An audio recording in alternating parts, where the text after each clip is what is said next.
Hi అండి, ఎట్లున్నారు? ఇవాళ మీకు కొబ్బరికాయ మామిడికాయ పచ్చడి చెప్తున్నా. చాలా రేర్ డిష్ అండి, చాలా బాగుంటుంది. 4 ముద్దలు తినే దగ్గర ఇంకొక ముద్ద ఎక్స్ట్రా తింటారు.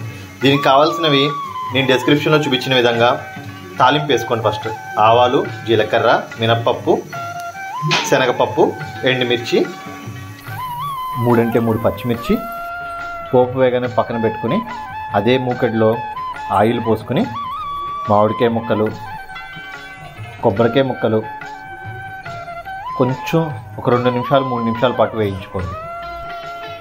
ఇప్పుడు పోపు పక్కన పెట్టుకున్నాం కదా, అది చల్లారగానే మిక్సీ జార్లో వేసుకుని ఒకసారి మరీ మెత్తగా కాదు, బరకగా పట్టుకోండి. ఇదిగో చూడండి, ఈ మాత్రం బరకగా పట్టుకోండి. ఇప్పుడు మనం ఇందాక వేయించుకుని చల్లబెట్టుకున్నట్టు కొబ్బరి మామిడికాయ ముక్కలు దీనిలో వేసుకుందాం.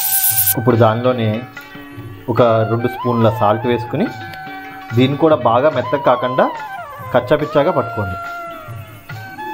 ఇప్పుడు ఒక మూకెడ్లో ఆయిల్ వేసుకుని కరివేపాకుతో తాలింపు వేసుకోండి.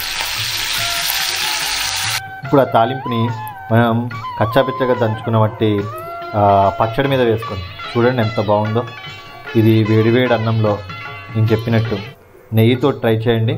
4 ముద్దలు తినే దగ్గర 5వ ముద్ద తింటారు, అంత బాగుంటుంది. ఈ వీడియో కనుక మీకు నచ్చినట్టయితే ప్లీజ్ సబ్స్క్రైబ్, షేర్, లైక్. ఇంకుండనా మరి. Thank you.